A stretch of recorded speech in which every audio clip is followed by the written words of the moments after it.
بسم اللہ الرحمن الرحیم۔ تمام سننے والوں کو خوش آمدید اور پیار بھرا سلام۔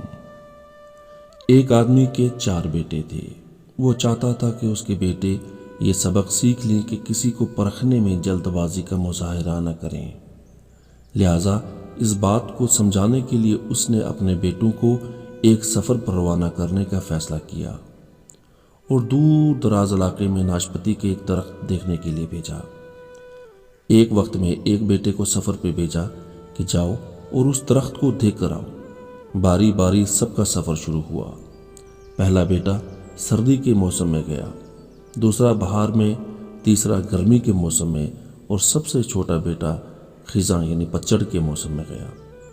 جب سب بیٹے اپنا اپنا سفر ختم کر کے واپس آئے تو اس آدمی نے اپنے 4 بیٹوں کو ایک ساتھ طلب کیا اور سب سے ان کے سفر کی الگ الگ تفصیل کے بارے میں پوچھا۔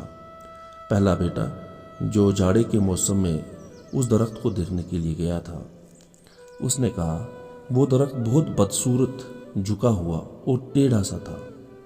دوسرے بیٹے نے کہا نہیں، وہ درخت تو بہت ہرا بھرا تھا، ہرے بھرے پتوں سے بھرا ہوا۔ تیسرے بیٹے نے ان دونوں سے اختلاف کیا کہ وہ درخت تو پھولوں سے بھرا ہوا تھا اور اس کی مہک دور دور تک آ رہی تھی، اور یہ کہ اس سے حسین منظر اس نے پہلے کبھی نہیں دیکھا تھا۔ سب سے چھوٹے بیٹے نے اپنے سب سے بڑے بھائیوں سے اختلاف ظاہر کیا کہ وہ ناشپاتی کا درخت تو پھل سے لدا ہوا تھا اور اس پھل کے بوجھ سے درخت زمین سے لگا زندگی سے بھرپور نظر آ رہا تھا۔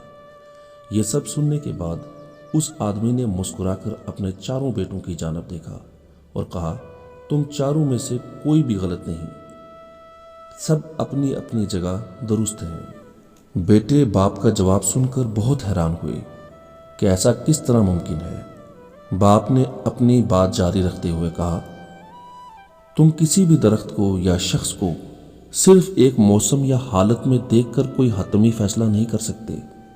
کسی بھی فرد کو جانچنے کے لیے تھوڑا وقت ضروری ہوتا ہے۔ انسان کبھی کبھی کسی حالت میں ہوتا ہے اور کبھی کسی کیفیت میں۔ اگر درخت کو تم نے جاڑے کے موسم میں بے رونق دیکھا ہے تو اس کا مطلب یہ نہیں کہ اس پر کبھی پھل نہیں آئے گا۔ اسی طرح اگر کسی شخص کو تم لوگ غصے کی حالت میں دیکھ رہے ہو تو اس کا مطلب یہ ہرگز نہیں کہ وہ برا ہی ہوگا۔